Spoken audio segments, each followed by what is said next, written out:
बढ़ते आगे रुक करेंगे बड़ी खबर का, जहां सीएम केजरीवाल से मिलने पहुंचे हैं पंजाब के मुख्यमंत्री भगवंत मान। तिहाड़ जेल में मिलने पहुंचे हैं पंजाब के सीएम भगवंत मान। केजरीवाल से मुलाकात के बाद पंजाब के मुख्यमंत्री भगवंत मान का बयान भी सामने आया। हार्डकोर क्रिमिनल वाली सहूलियत भी केजरीवाल को नहीं मिल रही है। शीशे के पार फोन पर बात कराई गई। हद है, मोदी जी चाहते क्या हैं? भगवंत मान ने ये तमाम बयान दिए हैं जिससे बीजेपी की राजनीति खत्म की उन्हें ऐसे ट्रीट किया जा रहा है। भगवंत मान ने इस दौरान बीजेपी सरकार पर सवाल भी खड़े किए। दरअसल दिल्ली के मुख्यमंत्री अरविंद केजरीवाल से तिहाड़ जेल में मुलाकात करने पहुंचे थे भगवंत मान, और इस दौरान उन्होंने मोदी सरकार पर जोरदार हमला बोला।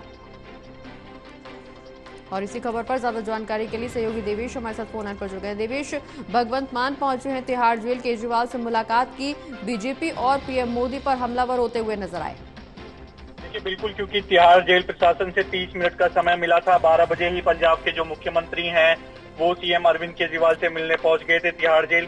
तो ऐसे में 30 मिनट के समय में उनकी मुलाकात हुई है। इस दौरान उनके साथ जो आम आदमी पार्टी के संगठन महामंत्री है संदीप पाठक, वो भी मौजूद रहे थे। तो उन्होंने भी बताया कि जब पहली बार आमने सामना हुआ तो जो पंजाब के मुख्यमंत्री हैं भगवंत मान, वो सीएम अरविंद केजरीवाल को देखकर भावुक हो गए, उनकी आंखों में आंसू निकल आए। साथ ही साथ पंजाब के जो मुख्यमंत्री हैं उन्होंने कई चीजें कही। उन्होंने कहा कि हार्ड कोर जो क्रिमिनल होती हैं उस तरह की सहूलियत भी अरविंद केजरीवाल को नहीं मिल रही है।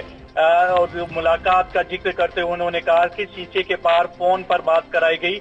ऐसे में कई सवाल भगवंत मान ने उठाए और कहा कि आखिरकार जो मोदी गवर्नमेंट है वो चाहती क्या है इस तरह से बात कराना। कई एग्जाम्पल भी दिए कि इस तरह के जब लोग अंदर जेल में चले जाते हैं तो कई ऐसे मुलाकातें होती हैं आमने सामने बिठाकर, लेकिन हमारी फोन से मुलाकात कराई और एक शीशा था उस दौरान बीच में। साथ ही साथ ये भी कहा कि इस तरह का जो ट्रीटमेंट है वो सही नहीं किया जा रहा है अरविंद केजरीवाल के साथ। और बड़ी बात ये कही क्योंकि चुनाव है और ऐसे में ये कहा कि मैं दिल्ली भी चुनाव प्रचार करूंगा, पंजाब में भी चुनाव प्रचार करूंगा, हरियाणा में भी चुनाव प्रचार करूंगा। तो कितनी भी कोशिश कर लें जो केंद्र सरकार है, भाजपा है, आम आदमी पार्टी खत्म नहीं होने वाली है, टूटने वाली नहीं है।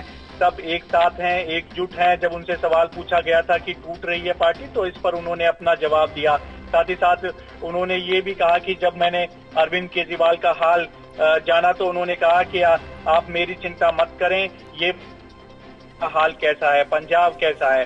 तो तमाम ये चीजें बात हुई, चुनाव प्रचार को लेकर भी बात हुई और उन्होंने इस पर दुख जताया कि जो व्यवहार है, जो ट्रीटमेंट किया जा रहा है वो सही नहीं अरविंद केजरीवाल के साथ किया जा रहा है। जी बिल्कुल देवेश, व्यवहार को लेकर के अगर हम बात करें तो इससे पहले भगवंत मान से पहले आप सांसद संजय सिंह भी यही बात करते हुए नजर आए कि शीशे के उस पार उनको रखा गया, और इस पार जब उनकी पत्नी उनसे मिलने पहुंची थी, केजरीवाल की पत्नी जब जेल में उनसे मिलने पहुंची थी, तब भी शीशे के आर पार से फोन के द्वारा बातचीत कराई गई। इस तरह के आरोप लगातार बीजेपी इन आरोपों से घिरती हुई नजर आ रही है। हालांकि अगर हम राजनीति की बात करें तो चुनाव में अब बेहद कम समय बचा है। 4 दिन बाद 19 अप्रैल को पहले चरण का चुनाव होना है। चुनावी आगाज हो चुका है। प्रचार प्रसार की बात करें तो आम आदमी पार्टी भी अब हुंकार भरती हुई नजर आ रही है। आगे की रणनीति आम आदमी पार्टी की क्या हो सकती है? चूंकि लगातार बैठकों का दौर भी जारी है, प्रेस कॉन्फ्रेंस भी आम आदमी पार्टी के तमाम नेताओं की तरफ से की जा रही, तो आगे की रणनीति चुनावी स्तर पर क्या होने वाली है? देखिए, बिल्कुल मौजूदा समय में जो आम आदमी पार्टी के मुखिया हैं और दिल्ली के संयोजक हैं अरविंद केजरीवाल, वो जेल में हैं। ऐसा पहली बार हो रहा है आम आदमी पार्टी के मुखिया जेल में है और आम आदमी पार्टी चुनावी मैदान में हो। तो ऐसे में बड़ी जिम्मेदारी आती है संदीप पाठक के पास, राष्ट्रीय संगठन महामंत्री हैं, भगवंत मान के पास पंजाब के सीएम है, सीनियर लीडर भी है आम आदमी पार्टी के, संजय सिंह हैं, राघव चड्ढा हैं, आतिशी हैं। तो ये तमाम नेता हैं जो मोर्चा संभाले हुए हैं। हालांकि राघव चड्ढा कुछ परेशानी के चलते अभी इलाज के लिए बाहर गए हुए हैं, लेकिन खुद मैदान में है पंजाब के जो मुख्यमंत्री है भगवंत मान, वो हमने देखा भी हाल ही के दिनों में असम में भी गए थे चुनाव प्रचार के लिए, पंजाब में चुनाव प्रचार कर रहे हैं, दिल्ली में भी वो चुनाव प्रचार के लिए आएंगे। तो आम आदमी पार्टी पुरजोर कोशिश में जुटी हुई है कि चुनाव जो है मजबूती से लड़ा जाए, क्योंकि 22 सीटों पर जो है आम आदमी पार्टी चुनाव लड़ रही है। 5 राज्यों में ऐसा चुनाव लड़ रही है, इंडिया गठबंधन के तहत सीट शेयरिंग के तहत चुनावी मैदान में है। पंजाब में अकेले अकेले जो है कांग्रेस चुनावी मैदान में है। तो पुरजोर रणनीति और पुरजोर तैयारी के साथ जो है आम आदमी पार्टी चुनावी मैदान में। लेकिन सबसे बड़ी जो अहम बात वो ये है कि पहली बार ऐसा है कि कोई चुनाव आम आदमी पार्टी अपने प्रमुख के बगैर चुनावी मैदान में है, क्योंकि शराब नीति मामले को लेकर जो सीएम अरविंद केजरीवाल है वो फिलहाल जेल में है। हालांकि आज न्यायिक हिरासत उनकी खत्म हो रही है, कोर्ट में पेश किया जाएगा। उसके बाद देखना होगा कि उनकी मुश्किलें आगे बढ़ती हैं या उनको राहत मिलेगी। सुप्रीम कोर्ट में भी सुनवाई है, लेकिन कहीं न कहीं आम आदमी पार्टी और सीएम अरविंद केजरीवाल को उम्मीद है कि सुप्रीम कोर्ट से जरूर कुछ न कुछ राहत मिलेगी। जी बिल्कुल देवेश, सुप्रीम कोर्ट से राहत की उम्मीद जरूर जताई जा रही है केजरीवाल की तरफ से भी और आम आदमी पार्टी की तरफ से भी। चूंकि हम चुनावी प्रचार की बात कर रहे हैं तो चुनावी वादों का भी जिक्र कर लेते हैं। हाल ही में बीजेपी की तरफ से संकल्प पत्र जारी किया गया, जिसको लेकर के आम आदमी पार्टी लगातार हमलावर है। कहा यह जा रहा है कि बीजेपी का संकल्प पत्र नहीं जुमला पत्र है, जहां एक तरफ बीजेपी दम भर रही है कि आने वाले समय में सरकार एक बार फिर से बीजेपी की ही बनेगी, वहीं आम आदमी पार्टी भी पूरी तरह से आश्वस्त नजर आ रही है कि सरकार एक बार फिर से आम आदमी पार्टी के खेमे में जा सकती है, आम आदमी पार्टी इस बार विजयी होगी। क्या कुछ चुनावी एजेंडा आम आदमी पार्टी की तरफ से देखने को मिलेगा? चूंकि रोजगार, शिक्षा, स्वास्थ्य को लेकर के लगातार चुनावी मैदान में हुंकार भरती हुई नजर आ रही है आम आदमी पार्टी। देखिए, आपको जैसा मैं जिक्र कर रहा था कि 22 सीटों पर चुनावी मैदान में आम आदमी पार्टी है, 22 सीटों पर चुनाव लड़ा जा रहा है इस बार।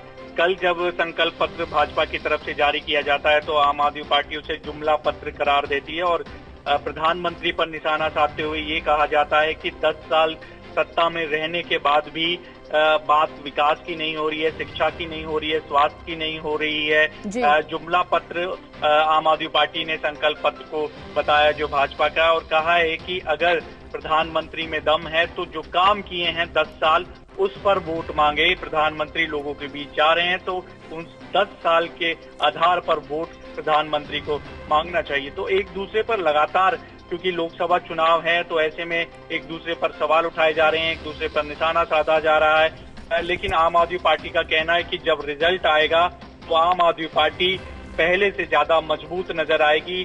4 जून को क्योंकि लोकसभा चुनाव का जो परिणाम है वो सामने आ जाएगा, तो ऐसे में आम आदमी पार्टी का यही कहना है कि आम आदमी पार्टी और मजबूत होगी। जो खत्म करने की जो कोशिश भाजपा और केंद्र सरकार द्वारा आम आदमी पार्टी के लिए हो रही है वो कामयाब नहीं होंगे और मजबूती के साथ, शक्ति के साथ आगे जो आम आदमी पार्टी है वो बढ़ेगी। जी चलिए, बहुत बहुत शुक्रिया देवेश, ये तमाम जानकारी हमारे दर्शकों तक पहुंचाने के लिए।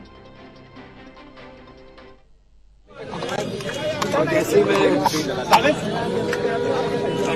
मुलाकात की जो कुर्सी थी तो बहुत दुख हुआ दिल को कि मतलब जो हार्डकोर क्रिमिनल होते हैं, जो होते हैं, उनके वाली सहूलतें भी नहीं मिल रही है। मतलब क्या कसूर, क्या मतलब अरविंद केजरीवाल का कसूर क्या है? मतलब अस्पताल बना दिए, यही कसूर है। उसने मोहल्ला क्लिनिक बना दिए, यही कसूर है। उसने बिजली फ्री कर दी, यही कसूर है। उसने स्कूल बना दिए, यही कसूर है। तो आप उनको ऐसे ट्रीट कर रहे हो जैसे बहुत देश का बहुत बड़ा आतंकवादी पकड़ लिया हो। मतलब जेल का मैनुअल को देखिए, जेल का मैनुअल देखिए, इसमें ये लिखा हुआ कैसे हो। उन्होंने कहा चलो मेरी चिंता मत करो, ये बताओ पंजाब का हाल कैसा है। पंजाब में स्कूल बन रहे हैं अच्छे, पंजाब में जो गेहूं की फसल को मंडियों में उठाने का प्रबंध हो गए अच्छे, पंजाब में जो आम आदमी क्लिनिक अच्छे चल रहे हैं, पंजाब में बिजली फ्री मिल रही है। क्योंकि हम लोग तो काम की राजनीति करते हैं, हम नाम की राजनीति नहीं करते। एक सवाल तो मैंने कहा जी बिल्कुल पंजाब भी अच्छा है। असम में जाके आया हूँ, गुजरात जा रहा हूँ, कल दिल्ली में भी प्रचार करूंगा, कुरुक्षेत्र गया हूँ। तो आम आदमी पार्टी जो है एक सोच का नाम है। अरविंद केजरीवाल एक व्यक्ति को तो गिरफ्तार कर लोगे, सोच को कैसे करोगे? इलेक्शन से आम लोगों के लिए कैसे? कन्हैया कुमार के लिए वो खुद तो दिल्ली से इलेक्शन लड़ रहे हैं। तो इंडिया गठबंधन का अपना एक सवाल है, एक सवाल कह रहा है कि केजरीवाल के जेल में आने के बाद पार्टी में भगदड़ मच चुकी है। पार्टी कौन कहता है? आम आदमी पार्टी एक डिसिप्लिन ग्रुप है। आम आदमी पार्टी एक बहुत ही मतलब डिसिप्लिन में रहने वाली जमात है। हमारी पूरी पार्टी एक साथ है, चट्टान की तरह हम अरविंद केजरीवाल के साथ खड़े हैं और आएंगे, बाहर आएंगे। और 4 जून को ये बात मेरी नोट कर लेना, स्क्रीन रिकॉर्डिंग करके रख लेना। 4 जून को जब देश में रिजल्ट आएंगे तो आम आदमी पार्टी एक बहुत बड़ी पॉलिटिकल शक्ति बन के उभरेगी। रिटायर्ड जजों ने